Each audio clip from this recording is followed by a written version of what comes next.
নমস্কার বন্ধুরা, কেমন আছো সবাই? আশা করি সবাই ভালো আছো, আমিও ভালো আছি। আমি মনিকা বর্ধমান জেলা থেকে তোমাদের সামনে নিয়ে চলে এলাম নিত্যদিনের নতুন একটি ব্লগ। আশা করছি আজকের ব্লগটিও তোমাদের ভালো লাগবে। যদি ব্লগটি ভালো লেগে থাকে তাহলে চ্যানেলটি সাবস্ক্রাইব আর একটি লাইক করে আমার পাশে থেকো। বড়দেরকে আমার প্রণাম ও ছোটদেরকে অনেক অনেক ভালোবাসা জানিয়ে আজকের ব্লগটি শুরু করছি। এখন যে সবজিগুলো দেখছো এগুলো কিন্তু আজকের বাজার করা নয়, কালকের রাতের। দাদা ডিউটি থেকে আসার সময় এগুলো বাজার করে এনেছিল বাড়ির জন্য, কিন্তু রাত হয়ে গিয়েছিল তাই আর ফ্রিজে ঢুকানো হয়নি, এইভাবেই রাখা ছিল। গাজর, ভেন্ডি, কুমড়ো, শসা, টমেটো, কচু কালকে কিনে এনেছিল।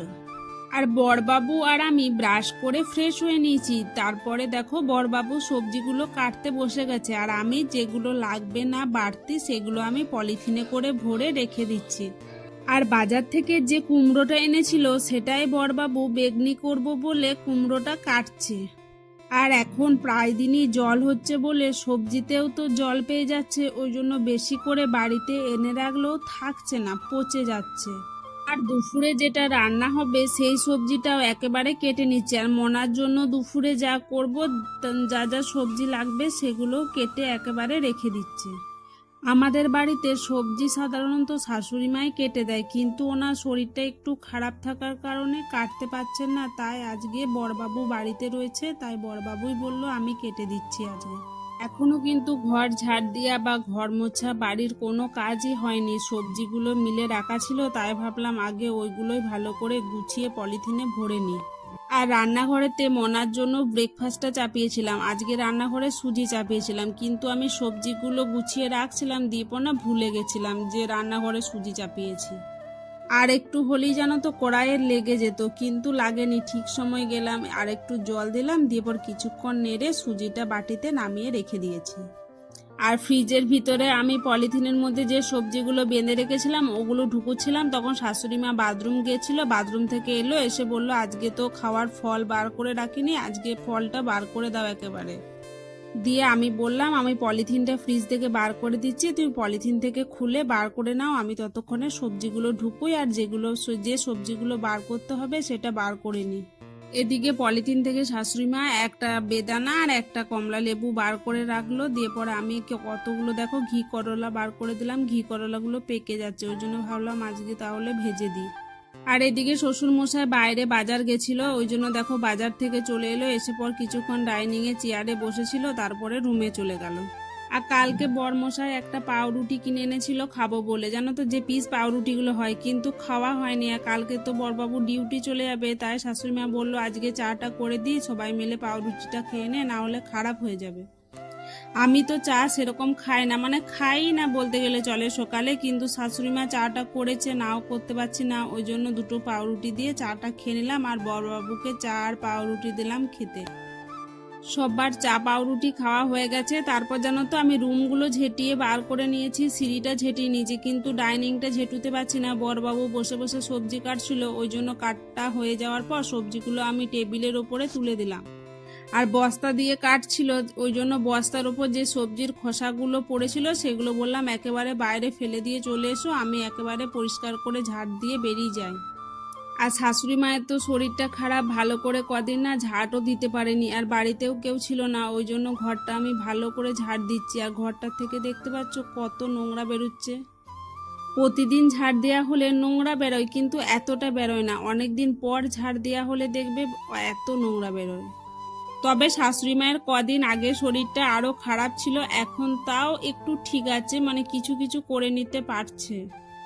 আর এখনো জানো তো মনা ঘুম থেকে উঠেনি। মনা আজকে ভোরবেলাতে একবার ঘুম থেকে উঠে গেছিল, তারপর সকাল দিক করে ঘুমিয়েছে, ওই জন্য এখনো ঘুম থেকে উঠেনি। আর আমি তাড়াতাড়ি করছি যে ও ঘুম থেকে ওঠার আগে ঝাড়টা দেওয়া কমপ্লিট করে নেবো।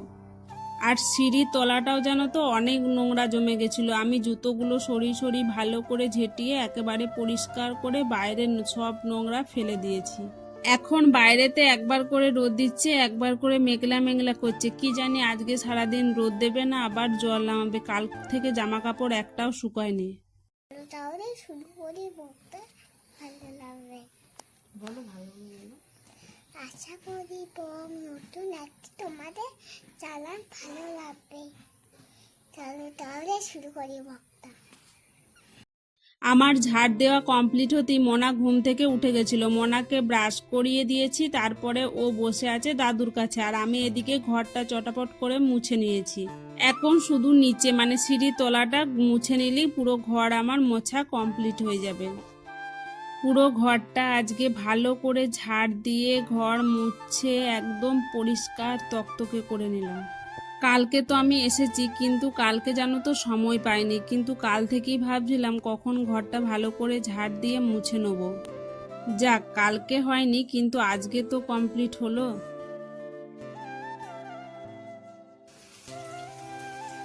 ওইটুকুটা কি করে করবো?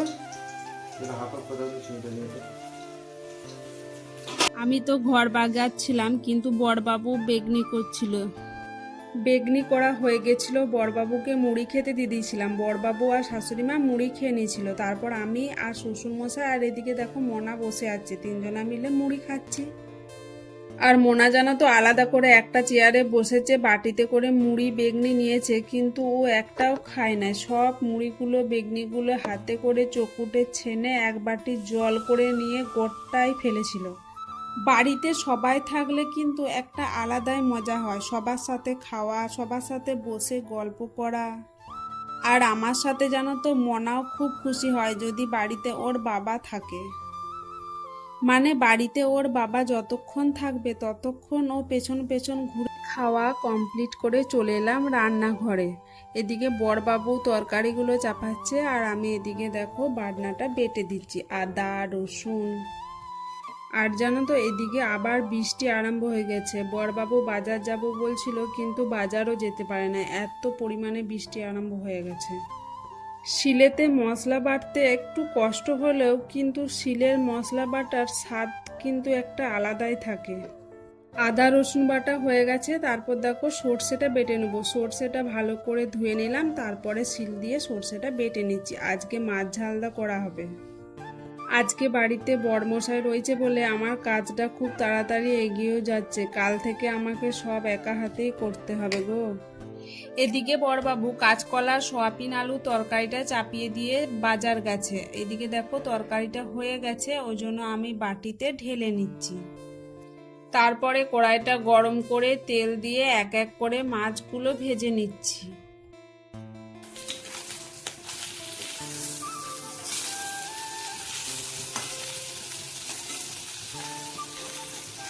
দেখো আমার মাছগুলো সব ভাজা হয়ে গেছে, আর দেখো তারপরেই সুন্দর করে মাছ ঝালদাও তৈরি করা হয়ে গেছে। দেখে বলো তো কেমন লাগছে মাছ ঝালদাটা দেখতে। আমার রান্না তো কমপ্লিট হয়ে গেছে, কিন্তু রান্নাঘরটার অবস্থা দেখো, গ্যাসটার অবস্থা দেখো কি হয়েছে, আর বেসিনে এত বাসন জড়ো হয়ে গেছিল। কিন্তু তারপরে আমি দেখো গ্যাসটা কি সুন্দর করে পরিষ্কার করে নিয়েছি, আর সব বাসন পরিষ্কার করে একবারে বেসিনটাও ধুয়ে মেজে পরিষ্কার করে দিয়েছি। আর বাইরের বেসিনটাও নোংরা হয়ে গিয়েছিল, তাই ভাবলাম একেবারে বেসিনটাও পরিষ্কার করে দিই। এই বেসিনটা পরিষ্কার করা হয়ে গেলে মোনাকে খাওয়াবো, দিয়ে মোনাকে চান করাবো, তারপরে আমি চান করে মোনাকে ঘুম পাড়াবো। আর মোনা জানো তো বাড়িতে ছিল না, পাশের বাড়ি আন্টিদের ঘরে খেলা করছিল, তাই আমার বাসন ধোয়া, গ্যাস মোছা, বেসিনগুলো পরিষ্কার করা অনেকটা তাড়াতাড়ি হয়ে গেল। থাকলে পরে একটু তোমাদের সাথে গল্প করতে চলে এলাম একেবারে বিকালবেলায়। বিকালবেলায় দেখো আমরা একটু বাইরে বেরিয়েছি মোনাকে নিয়ে ঘুরতে যাওয়ার জন্য। আর মোনাকে জানো তো মোনার বাবা দুপুরে বলেছিল বিকালবেলায় তোকে আজকে বাইরে ঘুরতে নিয়ে যাব, সেই জন্য মেয়ে আজকে দুপুরবেলায় ঘুমোতে ঘুমোতে খালি উঠে যাচ্ছে, বলছে বাবা এরপর ঘুম থেকে আমি উঠবো, আমাকে নিয়ে যাবে কি। আর জানো তো বৃষ্টিও পড়ছিল, কিন্তু যখন আমরা বেরুলাম তখন বৃষ্টিটা বন্ধ হয়েছিল, তাই ভাবলাম চলো একবার ওকে চট করে ঘুরিয়ে নিয়ে আসি। আর ঘুরতে যেতে পেলে তো মোনার খুশিকে আর ধরে রাখে, মানে খুশিতে আত্মহারা হয়ে যায় যদি ও ঘুরতে যেতে পারে।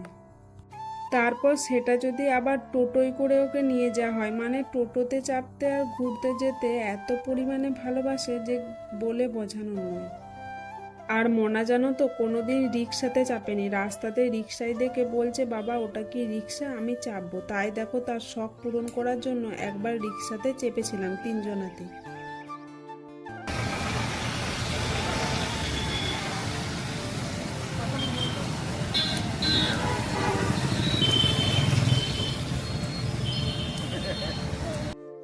আর জানো তো তারপরেই আবার বৃষ্টি নামিয়ে দিয়েছিল, জলও পাচ্ছিলাম রিক্সায় বসে বসে। তারপর আমরা একটু শপিং মলে ঢুকেছিলাম, মনা বলছিল জামা কিনবো।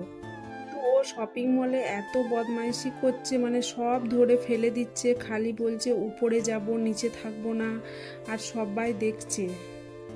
আর জানো তো মানে ওর যে জামাগুলো হবে না ছোট ছোট, সেই জামাগুলো বার করে নিয়ে আসছে, বলছে এই জামাটা আমার হবে, এটা আমি কিনবো, আমাকে কিনে দিতেই হবে। আর আর দেবো না বললে জানো তো ওখানেই বসে পড়ছে, আর এত ছোটাছুটি করছে, ওখানে ভয় লাগছে যদি পিছল কেটে পড়ে যায় একবার।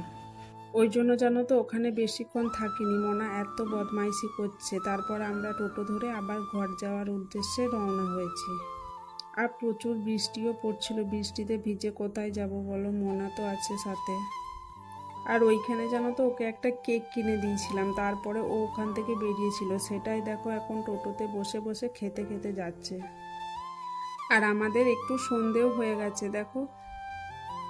এরপর গিয়ে মনাকে দুধ খাওয়াবো, তারপরে মনার রাতের খাবার জোগাড় করব। আজকের ব্লগটা এখানেই শেষ করছি। আশা করছি আজকের ব্লগটি তোমাদের ভালো লেগেছে। যদি ব্লগটি ভালো লেগে থাকে তাহলে চ্যানেলটি সাবস্ক্রাইব আর একটি লাইক করে আমার পাশে থেকো। যারা আমার ব্লগটি এখনো পর্যন্ত দেখছো তাদেরকে অসংখ্য ধন্যবাদ। আর যারা নতুন সাবস্ক্রাইবার হয়ে আমার ভিডিওটি দেখছো তাদের কাছে একটাই অনুরোধ করব, সাবস্ক্রাইব করে আমার পাশে থেকো। সবাই সুস্থ থাকবেন, ভালো থাকবেন। কালকে দেখা হবে আপনাদের সাথে আমার নিত্যদিনের নতুন ব্লগ নিয়ে। টাটা।